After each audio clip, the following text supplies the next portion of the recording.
Hey guys, welcome to LOL starring Chris Smith, the best comedy show on Love to Be Radio. Why is that? It's because it's the only comedy show on Love to Be Radio. Guys, I have a fantastic guest. He is a writer, comedian, an actor of many profound podcasts and TV shows such as The Royals, Victoriocity, Wooden Overcoats, starring in his own hit comedy series Crowley Time, and the new podcast Dracula 2004 out literally around this time now. I am pleased to welcome the gracious, the honourable, the ever so humble because he made me write this intro. Tom Crowley right here. How are you today, Thank sir? you, Chris. Hello, and I'll pay you that money for saying all that soon. Don't worry, it's coming. It's coming. Honestly, I've got to move Oh, some finances fantastic. around. It's going to be fine. Bit of liquid cash, and then you'll be sorted out. Trust me, I'm good for I'm it. so glad, just because I know you're insanely rich, so I know. Oh, that's right. Very wealthy. I'm So incredibly well off. let's get down to it. So I mean, you are doing your own podcast show right now, I Crowley am. I Time, am. sketch comedy Yes, show in the I like am. minds of like Monty Python. Well, How it's very kind difficult? of you to say. How difficult is it to do sketch comedy as an audio drama, as audio? Well, I'm going to say that anything that isn't just chatting is incredibly difficult to do in audio because you suddenly, if I had any sense, I would be doing a sort of show about fitness where I said basically nothing for about 2 hours every day. I think they say at least twice a week you're supposed to release a podcast in order for it to be really, Um, to make a real impact. Yeah, for it to be algorithm friendly. And there'd be no editing. You just put the titles at the start and end, put it out, and then I think you're a millionaire in about 2 months. But for me, what I oh, have to do, every minute of audio that's actually released in any of the scripted, dramatic shows I'm in, really, that's going to take hours of effort to bring that to the radio waves. So it's very time inefficient and stupid, but I think we believe that it's worth it for the beauty of it, Chris. oh, I mean, you've worked with a plethora of stars and voice actors on your own podcast, which are, I mean, Mm. there's too many to name, but it's just like, was there any a particular one that was just like, oh, I'm glad I got you on my show? I got to be honest, all of them. And I was thinking about this recently. Actually, I can give you an exclusive. The next episode, it's not exclusive, but it's news. The the next Fair enough. episode 41, is going to be the second best of I've ever done. But because it's me, and again, I always need to make myself put too much effort into something. It's a high concept best of with a framing story where I'm abducted by aliens who ask me to prove my value as a human being. So I have to show them my best of my sketches. And listening back to it, I went like, oh, it's really exciting to have appearances from people like Mike Wozniak off of the telly and from the Three Bean Salad podcast. My most recent guest is my biggest name get, I suppose, which is Paul F. Tompkins, who was a huge influence on me in doing, well, essentially in doing any comedy in new audio media, so in podcasting in various forms. Love him. Got to meet him as well and say hi, having recorded with him down the line. So it was a real dream come true situation. And yeah, so that was a real boost having him on the show, and it brought new listeners into, which is wonderful. But then I also got in Kudzanai Chihuahua, who's just a friend of a friend. We've I've seen her in plays on the London Fringe stage, but she was just absolutely fantastic. If you listen, it's episode 34, I believe, that she's in. She's got this incredibly beautiful, bassy, narrator's voice, Yes. and every sketch she's in, she lends a different energy. And to be honest, that's the case with all the guests I've had. We had in a recent episode I released was the live episode from last year. In that, I had Gemma Arrowsmith, who's had her own Radio 4 show in recent years, and she was also in the Christmas Doctor Who a couple of years ago. Yeah, I remember And that. yeah, and also Paul Putner, who you'll know from every single British comedy TV show ever made, Oh, most yeah. notably amazing. Like he's in Spaced, he's in It's Kevin Eldon's sketch show, which I absolutely loved. He's in all the British comedy ever made, and so having all these people on is wonderful. But sometimes it's somebody who's like a real idol and has been, Paul Putner. I've watched in comedy shows since I was 10 years old, so it's bizarre, kind of being a mate through Wooden Overcoats and stuff, really. But very strange feeling. But then it's also lovely to get people in who I wouldn't necessarily have thought of as working in sketch comedy much, or who certainly I haven't worked with a lot before. Susan Harrison is someone I've known for years, but haven't worked directly with that much. But she came in and just got absolutely everything that I wanted, from her performances. And 37, I think she is, episode 37. So really, it's all of them. But the simple, straightforward answer is absolute podcast comedy idol Paul F. Tompkins, who mainly because he's freshest in the memory from just being out in the episode last month, and he's just amazing. Every character he did was spot on. Every line reading was exactly what I was thinking of. Just someone where you go, this person understands what being funny is better than me, which is why he's taking stuff that No. I've written and he's improving it, and that's Oh, how that's what you dare you want. not do that to yourself? You're an absolutely fantastic writer. Now, thank you very much. I appreciate that. Well, I mean, as proven by the fact that you've written many stories. I mean, for numerous amount of shows, including like one of them being like The Amazing World of Gumball, which I imagine you still get some people being like, "Oh my god, you wrote that! You wrote that!" Show. Yeah, well, it's such a long time ago. I think people are just stunned to hear that I did because, like, that was way back. I mean, they got in. I think at that time they were trying to work out what their next what their next writing team was going to be, and they brought in. My friend called it the Hunger Games. They brought in basically every youngish comedy writer in London, and I was one of them. And like, got to write on a lot more than most people. I wrote about half a series. It was a very high pressure environment and there was loads of turnover of people. So I was lucky to stay as long as I did. But it was such a long time ago. But the interesting thing is at that time, I mean, I left a full-time job that I loved to do that job, to write on Gumball. And then it was a great, well-paid job for a few months. Then the series ended. I didn't get asked back for the next one. So the benefit of it really was that I'd gone freelance and I was committed, basically. It's like, right, you have to be a writer and an actor now because you've put all of your eggs in this basket. And thank God they paid me well. Otherwise, I'd have been sunk and living on the streets by that point. But, so it was a great thing to get to do. But at the time, no one had heard of Amazing World of Gumball because streaming wasn't really a thing yet. And nobody had Cartoon Network. Now it's just come back and it's just like, it's suddenly popular again. So are you suddenly getting like later people going like, oh my God, you wrote an episode that I liked. That was so fantastic. Well, I'd love to tell you that I do, but the answer is not at all. I think partly because people don't clock who writes the cartoons that much, really. I think people who know me would see the credits and go, what? But I don't think I think because a lot of it's children as well who don't necessarily understand the mechanics of how an animated show comes together. Of course, people who like yourself who care about, and myself, who care about behind the scenes and follow people who write on these things and stuff, they probably do pay some attention to it. But I imagine it must have been just a nice feeling to just see the credits and just your name, even on that, just be like your name's there. Just be like, oh my God, I'm part of that team now. That is nice. Even nicer is when the Authors Licensing and Collections Society gets in touch twice a year and says, here's a few more £100 for writing that 10 years ago. That's very useful and very helpful as well. That's the nicest feeling. Oh yeah. Well, I mean, you're not just a writer on there. You've also done you've also been on the stage and for books and episodes. One of them being you've adapted many stories, including Great Expectations and Rocky Horror, like two very well known stories. It's true. Well, for complete transparency, it was Shock Treatment, the largely unloved film sequel to Rocky Horror, which is brilliant. Like I say, unloved, not because it deserves to be, because it's just more niche.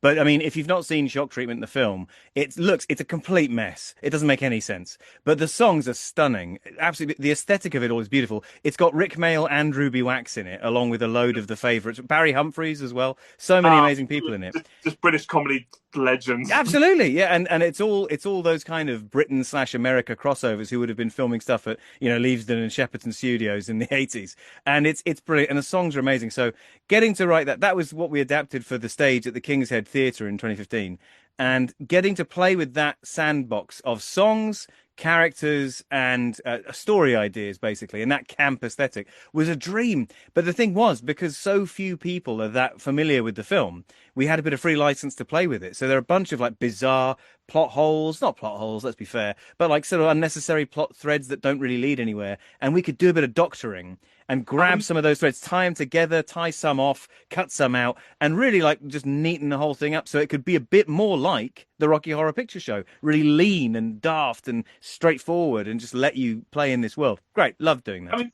is that more freeing when writing for anything than when you're just given a sandbox and just being told, go ahead, do what you like? Incredible, yeah, wonderful. And I think that proves, how well that adaptation was regarded means that I do a similarly excellent job with what are some of the big licenses now? The Terminator, Star Wars, any of these big things that people get paid $1 million to write. I think I do a stunning job with them. In fact, I think they'll probably be looking for a new Doctor Who showrunner sometime soon. So if that job is going, please do get in touch because I'm not above that at all. You know what? I imagine there'll be a few people who will actually be asking you, including me. Well, would love to be asked. Don't tease. That's not my favourite show ever. But busy man like yourself. I mean, the numerous amount of audio projects that you have got yourself into over the years is stunning, including one big one which we have to talk about, which is with Overcoats. the one that I wouldn't say it puts you on the map, but it puts you on a wider spectrum of like, oh, this is a really funny guy. You Oh, know? bless you. Well, kind of, yeah. I think it's also you're right the first time, really. It did put me on the map. And I think that it also, it's strange to think about now, but I'm going to try and get this exactly accurate. We were, I believe, the first ever full series of a studio recorded British podcast sitcom. So there was another studio recorded British podcast sitcom, which was called Strangeness in Space. It starred Trevor and Simon, who used to be on Live and Kicking, but they were kickstarting each individual episode. So they'd had 2 episodes out by the time we did a whole series for, I imagine, much less money. I imagine on they the first loved series. you for that. They probably weren't even aware. But no, yeah, I mean, hey, I never listened to the show. I love Trevor and Simon. No shade on them. But so that it was, I guess what I mean is really just that it was a very sparsely populated field, especially in the UK.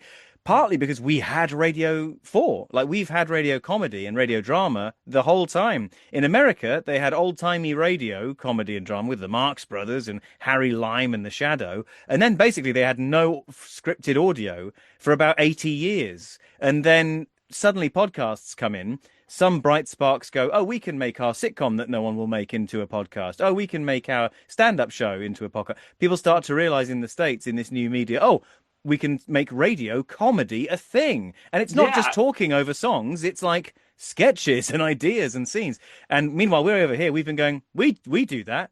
So, I mean, what are you talking about? We've been doing this already for the last 30 years. Yeah, exactly. I mean, so again, same as Shock Treatment. This was 2015. So that was a big year for old Tom. But so we managed to get that series out, and we really did feel like, I can't believe no one else has done this, really. And I mean, we found out why no one's done it, because it's an incredible amount of work, especially for David, our head writer, and also John and Andy, our producers. So, again, it's all labor intensive, but it's something you do that rather than just do a chatty show, because you love the medium and you love the idea of the show itself. You love the actors, the writer, you love the whole package, and you want it to exist, and you put that extra time in. No, I mean, for anyone who has to listen to Wooden Overcoats, I highly recommend you do. Oh, cheers, yeah. It's still on Apple Podcasts, it's still everything out there. It's so fantastically. I mean, it's everywhere, baby. Your character, Joe Chapman, is always absolutely hilarious to me. Oh, thank you. Yeah, if people don't know, it's about 2 rival undertakers on a Channel island. The main character is the rubbish. This is a British sitcom, so the main character is the rubbish one. Yeah. Who's this miserable little man called Rudyard Funn. Throw these awful funerals where everyone just ends up fighting each other and being much sadder than they had to be. And then Eric Chapman is this very kind of progressive, trendy, lovely man who comes very handsome and charming. And all of his funerals are a celebration of life and flowers, fireworks, roller coaster rides, karaoke. It's real joyful occasions. And suddenly the Funns, Rudyard Funn and his sister Antigone, are put out of business, basically. Yeah. So the whole show is about them trying to somehow either outdo or destroy me. And so I had the great fun role of turning up and being very charming and lovely. And it's a good fun thing to do. That must have been something that is entices the world, just to be like, oh, I get to play the nice and charming, charismatic guy that everyone loves. It is flattering to be to be that person. I remember talking to David about this, because the show, David K. Barnes, by the way, the creator and head writer. Yeah. Well, the whole story is that Felix Trench, who plays Rudyard, he and I are great friends, and he came to me wanting to make something himself, basically. He was thinking, he had the basic idea of rival undertakers, and that was kind of it. And he thought maybe it was period set, like Edwardian or something, and he was imagining it as a web series. And I said, well, web series take a long time to make, they're very expensive, and no one watches them. So we didn't do that. But then the podcast Serial, about all the murders, came out, and it did millions, like huge numbers all over the world. People discovered the medium of podcasting, I think in many cases, thanks to that show existing. And so I said, what about a podcast? He said, sure. He went through to his then flatmate. They went to university together. They lived together in London. He went to see his then flatmate, David K. Barnes, and said, we're thinking of doing this podcast sitcom idea about 2 rival undertakers. As Felix tells it, David went away for an hour, came back and said, I've sketched out series 1.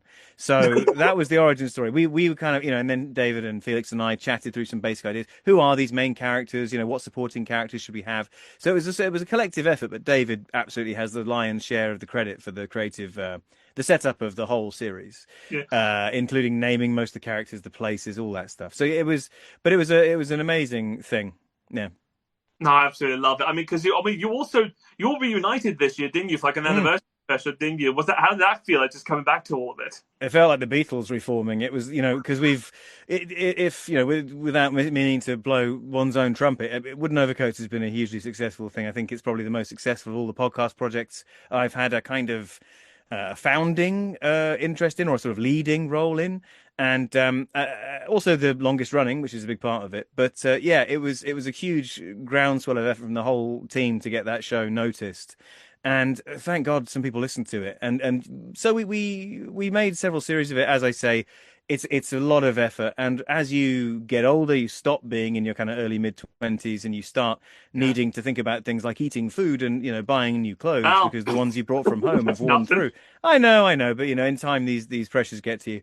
And so, being able to pay for everyone's time, we kind of couldn't really raise competitive rates. So we started to question, should we still be doing this? And is it maybe time to wrap it up? I mean, thank God the listeners were so generous. We did crowdfunding campaigns to pay for the show, but we were doubting, like, can we really, like, will we ever get to the point where we can pay ourselves a living wage to do this? And there are a bunch of other projects we were all working on at the same time that were drawing us away, and emerging careers in different fields, So in the end, we decided, well, we're going to call it a day at the end of series 4. Yeah. Then the coronavirus struck, and we had to delay that series 4 by a couple of years. 1 year, a couple of years, something in that ballpark. And so we were We don't think about that time. no, yeah, let's leave that. Let's just put that aside. But yeah, Yeah. so we effectively, what it meant was there was enough time between us deciding to end the show and then ending the show for us to regret that we were ending the show, because we loved that world so much, and we had so much build up to it finishing that we were like, now we've made this bed, we've got to lie in it. But to be honest, I think by the time we actually did, put a bullet in its head, so to speak, to be as tactful as possible, we, I think, went, no, you know what? We love this thing. We don't want it to outstay its welcome, and this is maybe the best note we could end it on. Mm. But Q 2025, we know that the 10th anniversary of the show starting is coming up, and we all thought it would be a nice thing to do another show to celebrate that landmark anniversary, and also to sort of say thank you to the fans, because you have to remember that, I'm sure you well know, being a digital publisher, but if you put something up online and you make it for a long time and then you stop making it, that doesn't mean there aren't still new people finding episode 1 and going all the way through. So things stay.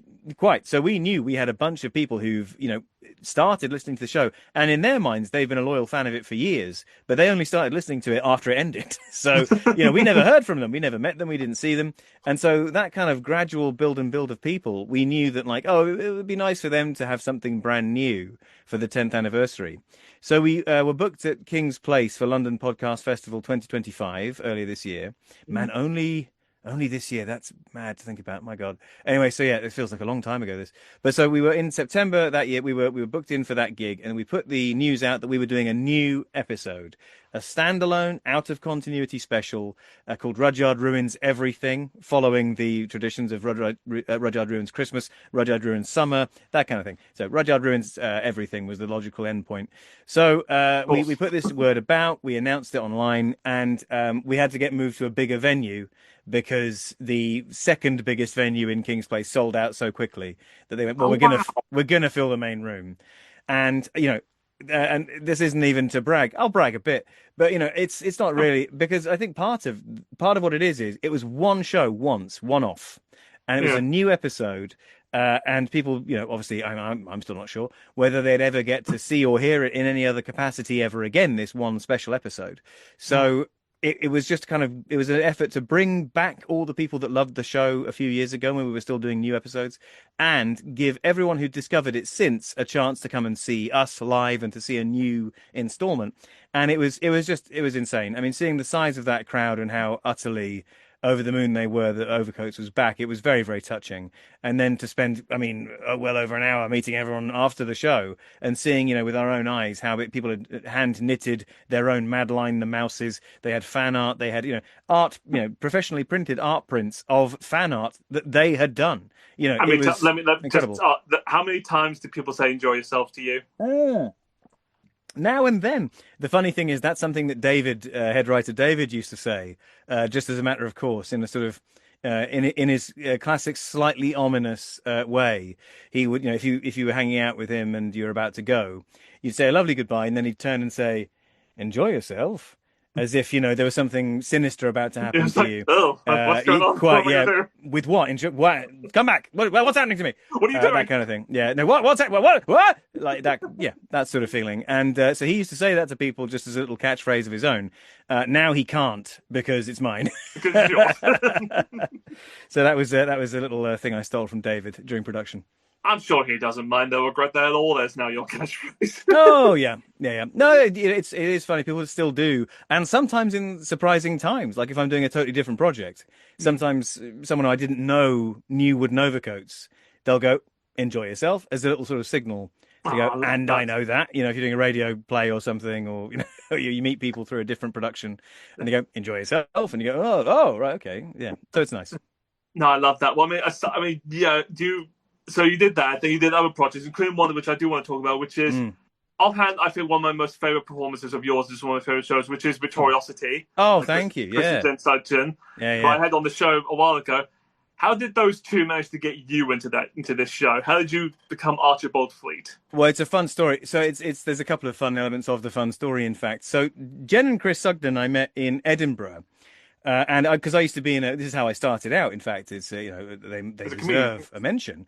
A sketch group that was called Four Sad Faces, and then we changed it to Sad Faces when the number of us became erratic. Sometimes there was 5 of us, sometimes there were 3. So we went, okay, we're Sad Faces. That's the name for this collective of people, which mainly centered around myself, my old friends from school, Jack Bernhardt and Toby Wilson, and so we did shows for years and years. We still are good friends, and we still write together sometimes. But yeah, the sketch group was existed till about, again, 2015, big year for Tom. But so in fact, Fringe 2015, I knew Wooden Overcoats was coming out later that year, and I had just done Shock Treatment, so it was quite a big year for us generally. And that Edinburgh, we were me and the Sugdens were both in the same venue, which I won't name, but it was a venue where it was very difficult to get audience in. It was a good venue, very professional venue, one of the big companies at Edinburgh. You would think that they'd have more foot traffic, but it was quite tough. We both had our triumphant days, we had our bleak days for audience numbers, you know, in that venue. But as it happened, on our day off, because we were too close to the Sugdens to see their show. Their show was the Curiositorium, which they were doing with their sketch and improv group, The Dead Secrets, who are fantastic. They still do shows, improv shows and things in Oxford. So if you're in Oxford local, look out for them. They're amazing. But so they were doing this sort of comedy play, and we were the same. Sad Faces loved doing comedy plays, narrative comedy made up of sketch comedy, which you may have spotted, Chris, is exactly what I also do with Crowley Time. So you can see that there's a thread. There's a trend going on. But they were doing the same thing. There, but you know. Yeah, but that's a similarity. Yeah, sure. But can't move on. Who said that? The no, it's my favorite medium. It's such a medium I love. It's good. That kind of broken up play, sort of really daft, spoofy comedy narrative where each bit of it is its own little sketch. Mwah! Love that. Favorite thing. So they were doing one of those about a kooky museum, and I went to see it, and I think it was their best show they'd ever had, because it was absolutely packed to the rafters. Afterwards, I said, "Oh, it's going so well," and they said, "No, it's not. That was our best day by a mile." So, you know, and they came to see us as well, and they were very lovely and supportive. But we basically just saw each other every day around the same time at, you know, our Edinburgh venue, flyering. So I got to know them that way. We had a couple of nights we went out for a drink together and chatted, and then the time came when they said, "Oh, we're working on this new idea for a podcast series." You know, this is after Wooden Overcoats had been out and built up a bit of steam. And they were very straightforward and said, essentially, inspired by Wooden Overcoats, we'd like to do something in podcasting that's scripted. And we've got a little team together, so we're going to do that. And the way I first encountered, I think I gave them some thoughts on the pilot, possibly, or even just asked to read it. I don't know if they asked me or if I asked to read it. But then they said they're doing a day of auditions in London, where I then lived. I now live very close to London. And so they, in case any London people are listening, wanting to offer me work, I'm available. But so they said, "Oh, we're doing a day of auditions." And it was, I remember now, it was in the upstairs room of the Bill Murray pub in Angel, which is a great venue for comedy, run by Angel Comedy. Brilliant people. And so it's kind of a read-through thing. We did a bunch of scenes. It was me and loads of other actors, all amazing actors. And they had us kind of play off each other, did different combinations of people reading the parts. It was partly for them to test the script out and to see who might play what. And it was a really, really fun day. And then a couple of days later, I got a phone call from the Sugdens. And I really loved reading for Fleet. I also loved reading for Keller, the chief of police, who's this pent up to the night, absolutely furious man. brilliant character.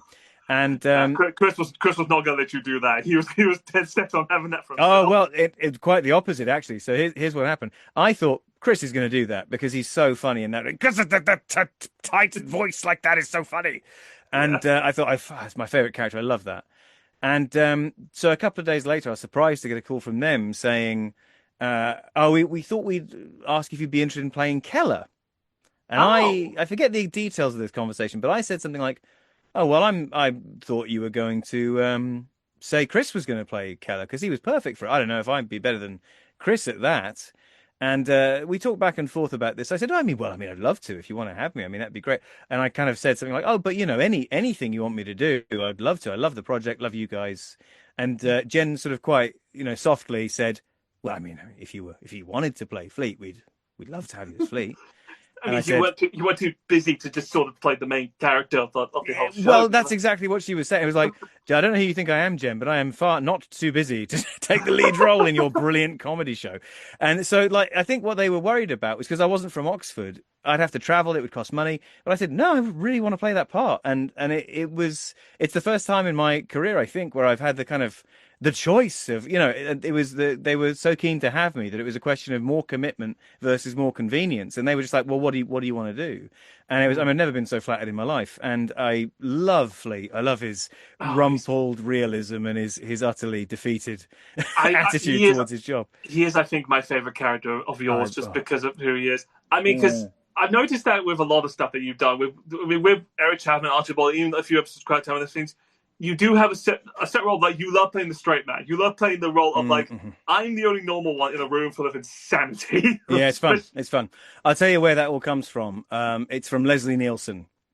Leslie Nielsen from the Naked Gun films and from Airplane especially. He's done lots of other films, but those are the ones where he's at his most deadpan. And I grew up watching The Naked Gun, probably younger than I should have been. But it was the fact that Leslie Nielsen gets the laugh by going, well. And that's all he has to do, and that brings the house down. You have, cigarette? Yes, I know. Well, and that could be a joke that's like a little titter, except for that reaction line. And that kind of, I guess it's two-pronged. I love Leslie Nielsen playing the straight man in those stupid films, which I love so much. Steve Martin is also a great one for that in some of his movies. Yes. The Man with Two Brains. There's a lot of stuff I take from that, I think, where especially that kind of person who's normally very reasonable, but he's reaching the point of insanity now. Like that kind of build. That you see that in there. But also Leslie Nielsen's deadpanery and his utter ability to just be flat as a pancake and be super funny. That's part of it. The flip side of that is something I think you wanted to talk about as well is the daft, insane, over the top characters, because when it comes to professional commissions and things, I've most often, not exclusively, but I'm most often asked to come in and do the kind of job where you play 7 characters in one episode and they've all got a different weird voice. And I love that's my favorite thing. I love doing that. I love doing the deadpan guys, the leading roles like that. I love doing Fleet. But, for example, being in Reincarnathan, the Radio 4 show, or the Temp, Audible show I was in years ago.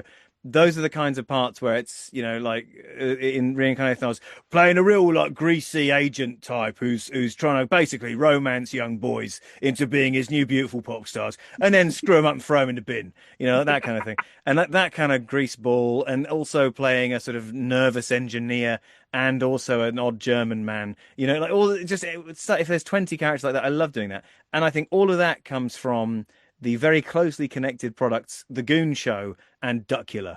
And my current sort of plan for my career is, cosmic ordering. Noel Edmonds is into this, and he would know.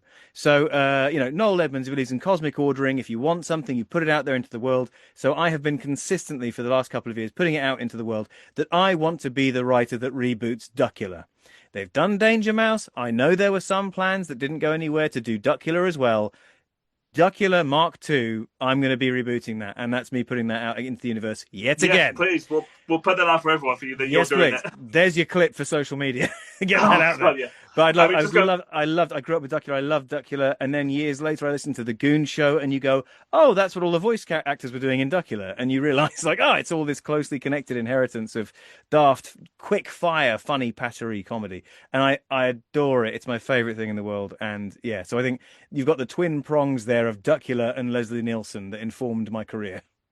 No, I mean, just go back because yeah, the insane characters I do love. I mean, one of yours I do love. You don't put on the voice that much, but one of the voices I do love of yours is when you guest starred on the Amelia Project.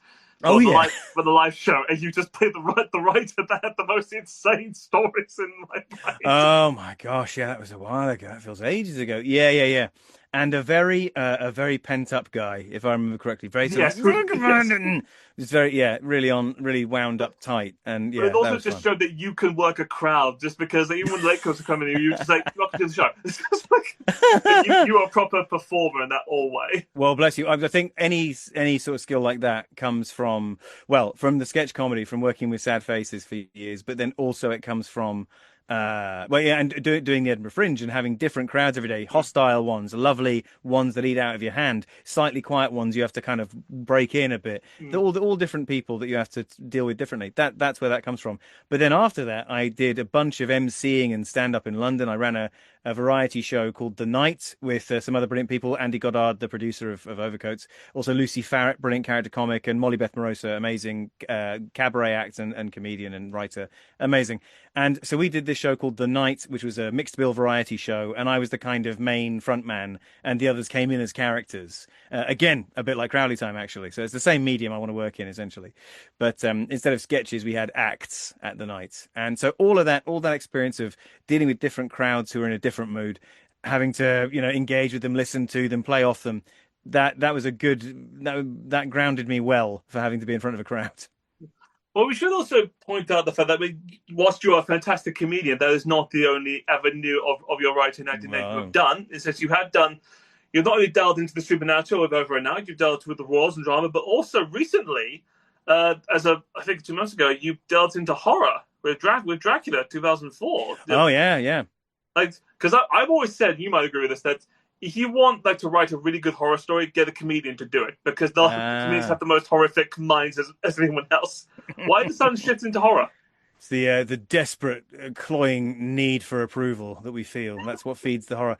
No, I think well, I mean, so horror has always been something I've adored. I've done a few actual horror things, like often horror comedy. I just did the Beef and Dairy Network's Halloween special. Ben Partridge very nicely got me to write a one-off horror comedy play for that called Beef Pie, which I love. That's one of my favorite things I've ever written, I think, but in no small part because Ben Partridge contributed to it with me, so he made it even better. Yeah. But also the Scarifiers for Baffle Gab Productions. That's like a running series of supernatural investigators during and after the Second World War. And brilliant plays. And they got me to do a sort of audiobook version, basically prose, read by Terry Malloy, one of the original Davrosses, which is very exciting. And back to Doctor Who. So I did that. That was very much a kind of comedy horror, but had genuine horror in it. So it's always been a kind of, there's a close connection. This is talked about a lot, but there's a close connection between comedy and horror and a close connection between the sorts of people who like them. Yeah. And I think it's that both comedy and horror have this ability to sort of build worlds and be mythic and really involving. And people talk a lot about the psychology of like, well, the build up and then the release, that's a laugh or a scream. It's the same discipline. And there's some truth in that, I think. But I also think it's because the sorts of people that grew up liking Big Train and Monty Python also like watching old Hammer movies and Quatermass Experiment. Yeah. I think it's a shared kind of nerdery, I guess, but it's also a specific nerdery that's all about these amazing, very big, bombastic theatrical disciplines, and this very showy element to it. I don't know, like it's. I feel like that's part I of the get it because I think there's a weird sense of both comedy and horror in the sense in the good way to overdo it. Oh yeah, absolutely. Permission to be everything. as big as you like. Yeah, exactly. Yeah. I mean, and wonderful, and I think there's a reason as well why. In the modern era, a lot of people talk about. I mean, yeah, it's very hard to get any original ideas made, particularly in big studio systems in Hollywood and big channels in the UK. Not many people are after original ideas, original stories. But in the States, what's really taking off lately? What are the most original screenplays? They're horrors. And Hmm. a lot of the people writing those horror films, I watched Weapons recently, and I Oh believe my I God, might. yes. It's great. Weapons is fantastic, Yeah. and I found out. I feel like it's every time I look up who wrote that new beloved indie horror movie. Oh, it's someone who was doing sketch comedy 15 years ago, and I Yeah. think it's one of the guys from The Whitest Kids You Know who created Weapons. And Which is, similarly, Get Out, Jordan Peele, sketch oh comedy. my God, yeah. Like it's all sketch comedy people who It's then just minds go, where you just been like, what dark mind did you have when you wrote this? oh man, well, quite, yeah, yeah, indeed. That's I think that's a whole that's a whole That's a podcast in whole itself. thing. But have me back. We'll talk about horror. But in terms of Dracula 2004, I mean, I'm just very, very lucky to be asked. They approached me. I know some of the people on the team, some I hadn't met before. They know me through Overcoats and Victoriocity and stuff as someone who does voice acting. But I mean, as you say, I was kind of doing the more Leslie Nielsen straight man end of the spectrum for me because I was playing Jonathan Harker, and as you know, obviously having grown up with 20 different adaptations of Dracula, that's a role that so many different people have had a hand in. Of course, I my mean, idol Keanu Reeves. oh my Uh, God, yeah. I I mean, know where the bastard sleeps in Carfax Abbey. oh, Obviously got to take that's from. insanely good. Thank you. It's the man himself. He's grown young. That you got to learn from the classics. You've got But was there a thing where like you were trying to think, don't do like him, be your own one. Don't do like him, to. be your own one. Well, you know what? No, only because the script itself was really nice and wrote Harker really well. Because I always feel like when you read the book, he can seem like such a dweeb because he essentially is this little lickspittle like lawyer type. Yeah. Turns, trying to suck up to the rich guy. Turns up, he falls for everything. There's like bats flying out of the count's anus. There's wolves leaping out of the walls, drinking each other's blood. There's like very very pale seductive women falling out of every cupboard, and he goes like, "Seems fine. I'll stay here tonight." And Yeah, and then just the the second, mind of like, oh, exactly, this seems perfectly fine. seems safe to me. And like, but the second things go wrong, he goes, "I miss you so much, Mina." And like, he's often portrayed that way. But the script of this really made him incredibly vulnerable, but in a way where he went, "Yeah, I would be. I'd be terrified." Yeah. And so I could, knowing the book fairly well and knowing all these adaptations of it, I could just trust the script because their version of Harker was so. And for those who don't know, it literally is Dracula 2004. It's set in the year 2004. Yeah. Flip phones, Buffy, and so it was God, that don't kind remind me of that time. of. There's some good stuff. There's some good stuff back then, but yeah, so it's that kind of aesthetic. So it's very much modern characters, really. And so there, Harker felt like a very believable modern person who was, a nice, caring, loving person, not totally without any spine, but also understandably pretty taken aback by this horrible vampiric turn of events. So, like, just trusting the script was, it's a very boring answer that actors always give, but it's always true. If the script's good, you can trust the writing and use the use the character as written and do your best with it, which is what I did. I mean, this is what I just want to ask: has there ever been a role where you were given and you were like, "Are you sure you want me to play this one?" Oh, in terms of oh man, I tell you one I Or loved. ones that's just like what you went back. I was like, wait, you thought of me when you went when you Sort of me when yeah. No, not really. Do you know what? Not in that way, because the more sort of grotesque and perverse the character is, the more fun it's going to be to play, really. So if they say it's this guy, it's a kind of abusive circus ringleader, I go, great, sounds good. And I never worry that they're going, you seem like this. you Do you look know like what? an There was absolutely murderer, don't you? I feel like there was recently a kind of really straight down the line, sort of condescending, smug, like awful, like your typical kind of microaggressions, horrible man. And that's, when that sort of part comes up, that's the only time I go, yeah, but I'm not like it, right?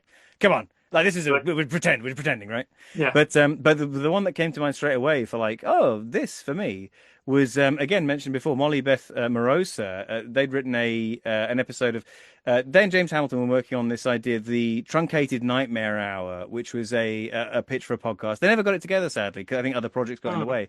But Molly had written this amazing horrific story about this girl in a circus who was under the thrall of the ringmaster, and I played the ringmaster again. So abusive circus ringmaster. That didn't come from nowhere. That's something I got to do, and it was this horrible growling, nasty piece of work. And it was like, whoa, proper gross villain like the Joker or something. I was like, oh, that's really fun. And so yeah, I was surprised to be asked to do it, especially because that was in the right dead center of me being, I'm Mr. Lovely Chapman. Hello, Rudyard. So like being trusted with that felt very flattering, I would say. I mean, because you are male like many accents, but your voice, when you're a voice actor, you do have to like test the limits of your voice. What do you do to sort of make sure you don't overstrain yourself? I'm terrible at it. I wish I could tell you a different answer, but like I know the vocal exercises. I know how to protect my voice and to project. I teach people. I teach stand-up comedy. I've taught other kinds of performing as well, and you always tell people, no, support the voice because you'll strain yourself. But I mean, my God, not long ago. Oh, this is awful. What was it I was doing? There was something I had to record. It was only short. I think it was like the last little bit of an episode of Crowley Time. And I could feel my voice sort of starting to go. I had a couple of horrible colds this winter, leading up to now. I'm better now. Thank you for asking. Just throw me under the bus there. I know. I'm sorry. No, I didn't give you a chance to ask. I apologize. But I hope you're feeling well. Thank you very much. Yes, I am. But no, I'm all better now. But so there was a time the voice was just a little bit wobbly. But I did I did this little bit of Crowley Time recording, and one character people might know from Crowley Time is Savaloy, the postmaster, who's this proper old-fashioned, vaudeville Cockney comedy foil. And his voice is, it wobbles a lot, and it's up here in the top of the reins, aren't it? And if you do that for a protracted period of time, and your voice is threatening to go, guess what? It's gone now. And so I didn't have a voice at all for the coming few days. But it was it was like the last, helicopter out of Saigon. Like I was, I had to get that done, and I had to meet my deadlines before the voice went. So I sort of absolutely shredded my voice doing it. But it's, it didn't take too long to come back. But hopefully there was no like permanent damage or anything to it, was there? No. Okay. No. And I wouldn't recommend it to any aspiring voice actors. But, it's, but also I think the best thing you can do is all that classic. Well, firstly, pace yourself. I often find myself having to do an entire episode of recording in about 2 days. And, if you have better organizational skills and, fewer things distracting you, maybe you can do better than that and stretch things out a bit and pace yourself. But also all the basic singing teaching stuff. Support the voice, don't strain your voice as you're going, use cheats, use tricks not to have to actually, you reach that kind of strained biting point of the voice. But, I wish I could say I do all these things in practice, but I don't. Sometimes you just got to get the thing recorded, and sometimes that means taking a chance, and sometimes you gamble and lose. We should also mention the fact that you're a good teacher. Like, so you teach comedy, you teach acting, but you also do teach writing. Script writing, which you do on you do the courses there. Yeah. What would you say is like the one bit of advice that you just give to every class where you're like, this is what the do sort of like writing a script? I know exactly what it is. It's and I say this to every single class that I've ever taught anything creative. Even if it's more on the performing side than the writing side, I always say, always have a way to take a note with you at all times. Always have something you can make a note with, whether that's a tiny notebook that you have in your pocket or whether that's the notes app on your phone. Always carry it with you all the time, every day. Because if you're out for a walk and you haven't brought it with you, you'll have the best idea you've ever had for the next great British novel. And you'll have that idea while out walking. And you'll think, I'm just going to think about that idea till I get home. Okay. Mother and daughter treasure hunters. Okay, that's the idea. Oh, what do I need? I need to go to Tesco. What do I need from Tesco? Hard cheese and toilet paper. Yeah, that's right. So okay, what was the idea again? No, it'll come back to me. You get home. By the time you're at the thing that you take notes with, it's gone. And that's just the way it goes. That's the sod's law. And so if you have that note with you, you can jot that idea down. Maybe you won't even think about it again for 6 years. But then when you're scrolling through your notes, you're feeling uninspired, you want to go back over ideas you had in the past. Suddenly you rediscover this thing. You go, oh, of course, perfect. That's just the thing I need right now. Don't throw things away. Don't trust yourself to remember things. Take notes. Keep those notes. It's the best way. And the other reason you should do that is that being creative, people think, how do you come up with ideas, they say, and they go like, oh, but I'm just not creative. I just don't have good ideas. Oh, you have so many good ideas. Where'd you get them from? That kind of thing. It's a very common trend among people who are not in the business of having to come up with loads of stuff and write new creative ideas, work out plot points, work out fun characters, fun character moments. People who don't do that very often, they go, well, I can't do that. I don't have good ideas. Everyone is capable of being a bit creative. But the thing is, we're not usually encouraged to indulge those ideas after childhood, really. But if you are in the habit of taking your ideas down whenever they just occur to you, because everyone, I think, has the odd good idea. If you've seen a TV show and thought that was rubbish, the next day you're out doing the shopping and you suddenly think, oh, but what if the detective was a Frankenstein? That would have made it brilliant. And then, if you let that idea go or just save it to tell down the pub as a little fun joke for your friends, great. But if you write that thing down, even if just to prove to yourself, I do have ideas sometimes, then you begin to flex that muscle more and you start to think more creatively. And that's just a benefit in life generally, whether you're working out what to do with your life, where to go on holiday, Christmas presents you want to buy, or whether you want to totally change track and become a TV screenwriter, whatever. Like the more you exercise that muscle, the stronger it gets, like any muscle. So that's what I always say. Always have a way to take a note with you, because then not only do you keep the notes, it also encourages you to have more of those creative ideas. No, fantastic advice. It's also more hilarious because I do the same thing. I do voice memos to myself, and then when I think, oh yeah, I'll finally get this idea down. This is one thing good, and I realize, oh wait, this show came out 2 years ago. That's the worst feeling. All right, so we've got about 10 minutes left of the show, so let's go through the quick fire round questions. These are please, yes. Hopefully won't be the hardest things to do, but they're nice and quick. So if you can give me an easy answer, we've got 10 minutes. We can. I'm trying my best. I'm primed. Let's do this. So, easiest episode you've ever worked on? Oh my God, easiest episode. Okay, I'll tell you. It was the Halloween special of Wooden Overcoats because it was so much fun. You have to be quick. We have 10 minutes. We can last. Oh, okay. Longer. So there was one of the moment I think that we all most regretted that we were ending Wooden Overcoats was when we were doing David K. Barnes' section of the Halloween special of Wooden Overcoats. Rudyard Ruins Halloween, you may have guessed. Yeah. And it was Frankenstein meets the Wolfman. And I think it was also called The Curse of Frankenstein meets the Wolfman, son of Kong, etc. Yes. Horror spoof title. And Beth Eyre was playing Dr. Frankenstein. I was playing Eric Chapman as the Wolfman. And it was just David at his gag writing best, just endless daft, carry on style one-liners, just wonderful gags. And we were having such fun doing it that, and it was one of the last things we recorded. And we were just looking at each other going, why are we stopping doing this? But, it was all good things have to come to an end. And that was a nice way for that thing to end. So that's the answer. Well, then we move on to the hardest episode you've ever worked on. Oh, that's a hard one because I really love doing this. It does feel the original is a fun bit of trivia for you. My old sketch group, Four Sad Faces, our original name was Life of Crime. There's no point looking it up because that was only while we were first writing stuff together and sending things out. So nothing really still exists of Life of Crime, but that was our first draft name. And the reason for that was we thought if we get to do this for a living, as was our kind of our far-fetched dream, we thought that's stealing a living. That's like having a life of crime. You don't have to have a real job. You just get to make up stupid stuff and delight people with it. And I mean, I would say that that's all I've ever tried to do in my life and all I ever want to do in my life, really. And so it's very, very hard for me to say. Hardest thing, I guess this one, again, end of series 4 of Wooden Overcoat, straight back there. Oh, one of the sort of most grueling things to record was Eric Chapman's, well, I won't spoil it in case anyone listening hasn't heard it, but a pivotal scene for Eric Chapman, where his whole tragic, past, not tragic, but his mysterious past is finally unveiled. There's a very emotional moment where I sort of, this is an indulgent actor story, but I really wanted to make myself properly cry in the studio because I wanted this to be my one indulgent, naff method acting story, basically. I've listened to it. It's it is like the one bit of serious, like this is my serious acting moment. Yeah, they really are. Like normally I try and as I say, I try to embody it, live it as best I can. I trust the writing, trust the script. This is the one time I wanted to really leave everything out there on the table. And so I just tried to indulge that sense of like feeling what was happening in the moment and pushed myself into having like floods of tears coming down my face. And so it was a joy because the results I think showed in the episode. But at the same time, it was like, oh God, like like red face and like tears streaming down. It's a strange feeling to sort of push yourself into that state, but it was, and again, I wouldn't necessarily recommend it.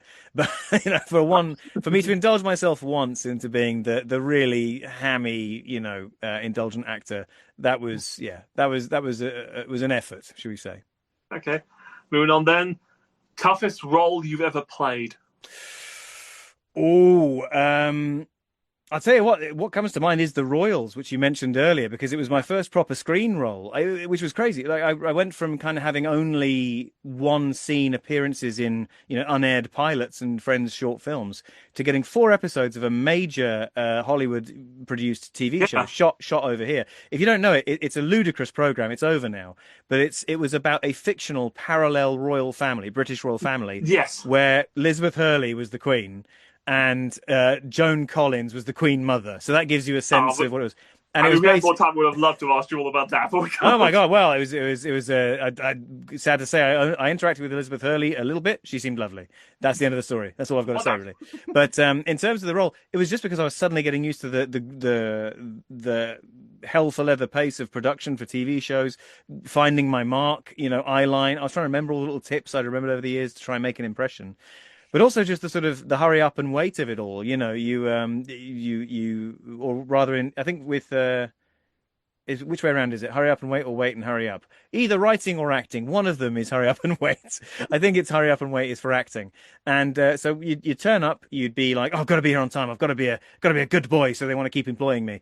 And then you go into makeup, you get in your costume, you're sat in your dressing room. They know that you're the next shot of the day. Before you know it, they've had to reorder the scenes a bit because someone else has to get away or weather's changed. And all of a sudden, you're the last shot of the day. So you turned up at 10 a.m., lines fresh in your memory, energy through the roof, ready to act. And then you're on set at 5 p.m., having had a lovely big lunch because it's all free, because it's all craft services. So suddenly you're a bit tired. You had to get up quite early to make your call time. And and suddenly you're having to recall everything you intended to do that morning. But it was such an education for that reason. So let's say that was the hardest but the most enlightening moment for me. Okay. This one would be a bit tough if you can do it, but favorite line or monologue you remember? Oh, from anything. Yeah, from anything.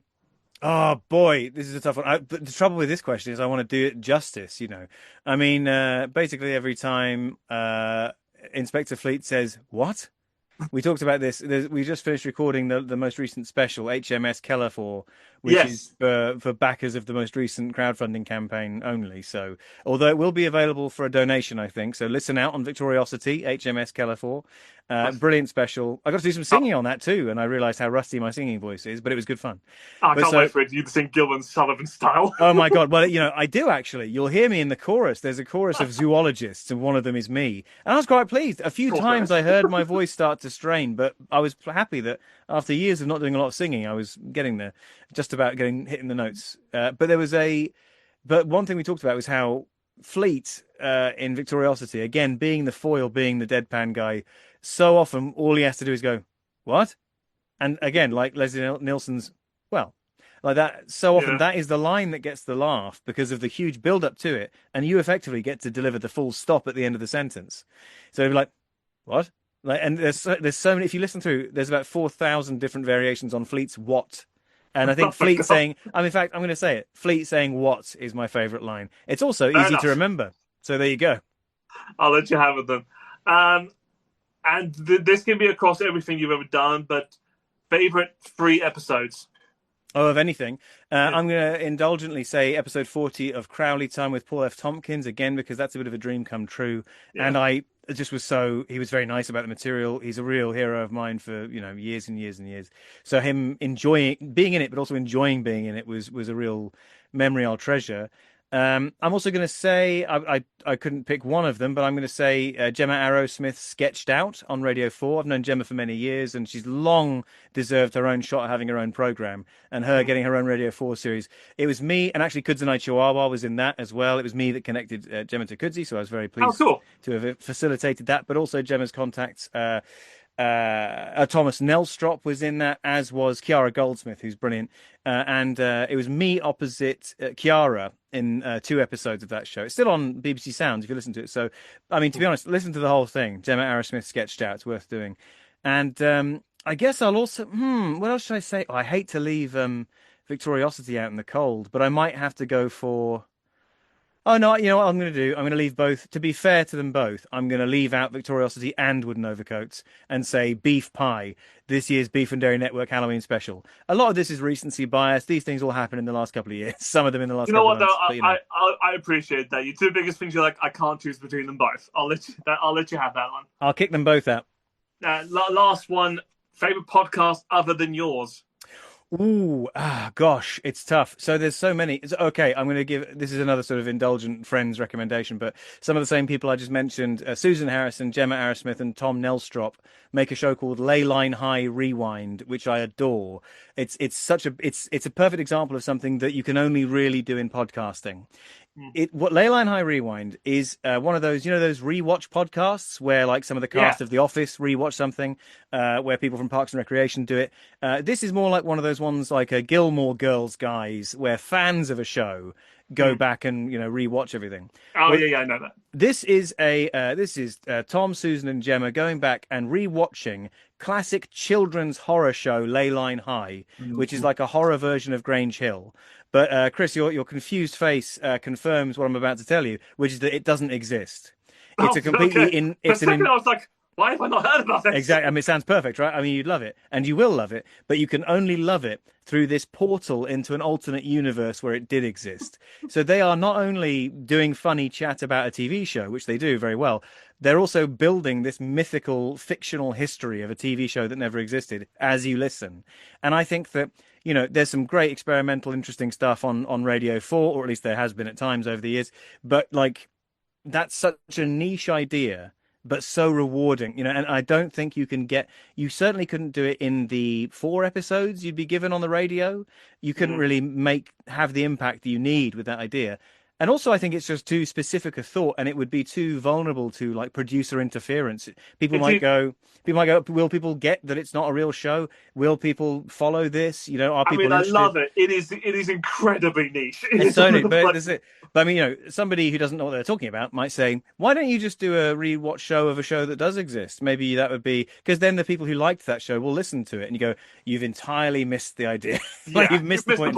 Yeah, completely. And so like but it's so brilliant, and I think it's the kind of thing, like there's such a sort of, they call it hauntology, don't they? There's such a following for that kind of creepy old, especially kids stuff from the 70s and 80s and on TV particularly. And I think this plugs into that feeling of a strange unsettled nostalgia so well. And I am a day one listener to it. I adore it. I did their artwork as well. I did their cover artwork for it. So I guess cool. I'm sort of involved, but you're not really. You're involved. Yeah, kind of, but like not so much that I wouldn't say, not so much that it makes it ineligible for this question. Hey, so that's what I'm going to give it. Any fan that draws something of any show is a part of it. That's true. That's true. I'm one of the fan cult of Leyline High. I mean, I can't even imagine how many times you've been drawn as Eric Chapman or as Archibald Fleet by fans giving them to you. Well, yeah, quite a bit. Yeah, true. All right then. Well, then that's answers for the question. Tom, you've been so fantastic. You've been a joy, Chris. Thank you. But this year alone, you've done so many projects, too many to count. But like, please tell me what else you're planning on doing. Give the audience more stuff to listen to. What are you working on this year or next? Well, what I would say is, I always want to drive people towards Crowley time, partly because it is my, I love doing stand-up. I love doing live shows, but I couldn't be a career stand-up who just does stand-up because I hate working evenings. So, years ago, I was trying to be a bit of a stand-up comic in my own right, doing gigs in the evenings. And I also Oh, pardon me. Oh dear. I was trying to figure out how to make to be more of my own comedy voice. How could I get myself out there more and do my own work more, as well as doing team efforts like Wooden Overcoats and Victoriocity. And so I thought, well, I'll do a bit more stand up, and I'll start doing this. I've wanted to make my own little sketch show podcast type thing for a while now, so I'll do some of that. And I realized very quickly that I loved doing the sketch show podcast, and I could take or leave the stand up. So now all that effort, all that creativity, all of my sort of self-motivated effort goes into Crowley time. So I would say, please, anyone listening, give it a chance. There'll be another best of out at the end of this next week coming. So I can't wait. So have a listen to that. Anyone out there listening, it's on Apple Podcasts, on Spotify, Crowley Everywhere. Time. Please go listen to it. Also, go listen to anything and everything Tom has done, including his top ones, Wooden Overcoats and Victoriocity, including Dracula 2004 and the Royals, everything that's out there. Tom, you've been such a fantastic guest. I've loved having you on. I've enjoyed it so much. Sorry for burping on your show. Well, I didn't want to say anything about it, but that's just the way it is. So you've got to own your mistakes, Chris. And I belched on your show. I showed you gratitude by burping a little burp on your show. It's been fantastic, man. And what a joy. Thank you so much for everyone listening. It's been a pleasure having you all here. Tune in next week. We'll have a different show, different guests, whatever I can think of. We're getting near to Christmas time, so I guess we'll work out how much free time I have then, because I love working around Christmas time the way everyone else does, don't hooray. Yeah. Everyone loves it. Yeah. Anyway, take care, everyone. See ya. Bye. Happy Christmas.